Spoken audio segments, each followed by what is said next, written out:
I want to start off with the piece you wrote in Foreign Policy, which was one of those pieces which really made me sit up and pay attention because, in a sense, you pointed out something bloody obvious that, if you thought about it for 5 minutes, was bloody obvious and no one was really picking it up. And that is essentially that we really are in unprecedented territory. There is no mean reversion to a sense of normality that we really understand coming down the road from this. What brought you to that conclusion, and walk us through why you got to that conclusion? It was the unemployment numbers, there's no doubt. I mean, that string, and we're still in the middle of it, presumably, of numbers that just, well, they just bust the charts. You map them logarithmically. It's still a right angle. We've never even seen anything remotely like it. It's order of magnitude worse than anything in the previous economic record. And as a historian, I'm really impatient with folks in my discipline who are continuously trying to insist that, hold the horses, calm down, whatever's happening in the present has got some deep historical antecedent. We've seen it all before. And there are moments when that's just clearly not true. I guess I was primed anyway, because I'm increasingly a climate change guy. And in the climate change discussion, the hockey stick, the dramatic acceleration of growth and change since 1945 is, what that starts from that debate, really, I think the serious debate. And what I was looking for was that kind of discontinuity in that moment. So it was the unemployment numbers that did it. I mean, now that this week we've had negative oil, Right. but that's a little bit more of a freakish technical result. But the unemployment numbers are bona fide. We're just seeing a collective shutdown. And then the ILO put this figure out recently, 2.7 billion people worldwide, 81% of the global workforce under one or other type of restriction. We have just never, ever seen anything quite like that before. And, sometimes it's the job of the historian, I think, to say that, according to our, what our understanding of previous history, there's nothing being like that. So then, of course, the question is what follows? How does one navigate in terrain like that? And in a sense, then you do end up recurring to more standard thinking about modernity, because after all, one way of looking at modern history is that it's an endless series of breaks like this. Just some are more radical than others, and the ones we're living through right now are particularly so.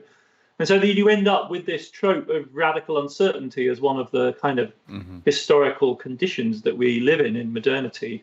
And that poses fundamental problems for rational decision making.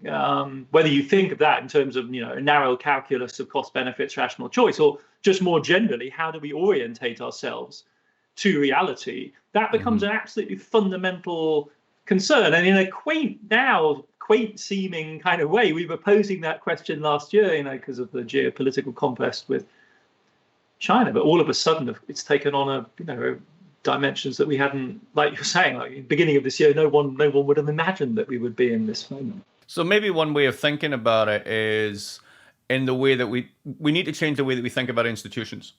So let's think about an economy as a series of particular institutions constructed at a particular historical moment. And what is it that all these institutions do, whether they are even beyond economic institutions? Let's think social institutions, everything from bar mitzvahs to bond markets, right? What they do is set down rules and basically help us to reduce the uncertainty which is there all the time. In a sense, what we do as humans is construct social institutions that allow us to some way control the uncertainty that is the essential part of our lives. And what this shock seems to have done, I'm not even sure if we should call it a shock, is to basically demand that we think about if it's possible to tame that uncertainty with the institutions we have. I'll just get one very simple example of this. In the United States, as you know, there's the figure that gets quoted all the time in the media, because it's true, that 40% of Americans would have trouble getting $400 together for an emergency. Well, the emergency started a month ago, so they've blown through those $400. And a lot of the anti-lockdown protests is absolutely legitimately anger over the fact of this sort of economic chasm that we call an economy. But the paradox, of course, is even if you open it all up tomorrow, are you going to go back to a restaurant? Is that the first thing on your mind?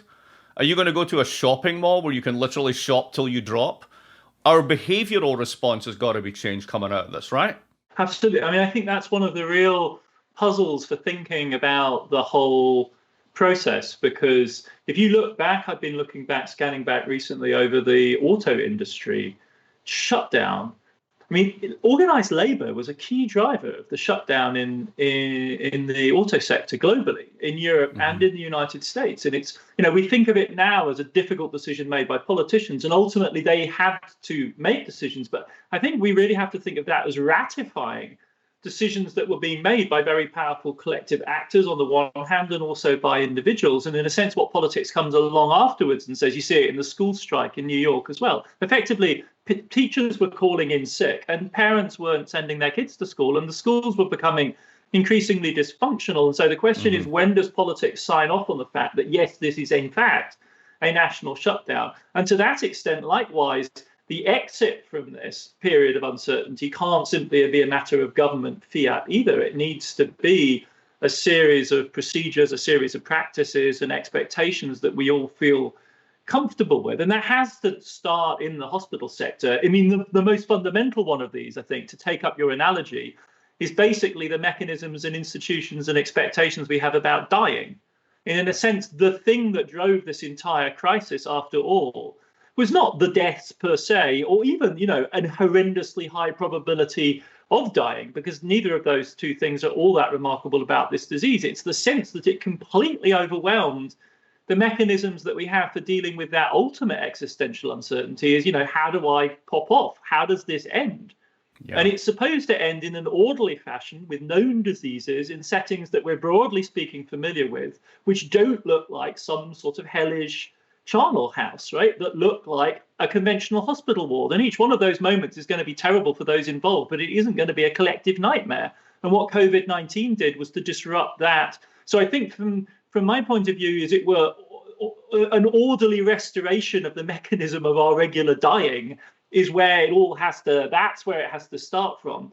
Once that's in place, once I know that my chances of getting seriously sick are X, but then I've got a very good chance of getting intensive care bed, and then, if I really need a ventilator, ultimately I'll feel better about going to a restaurant. You go to the restaurant. That's it, exactly, at that point. It's hilarious, but I never previously thought about it, but it was, of course, literally true.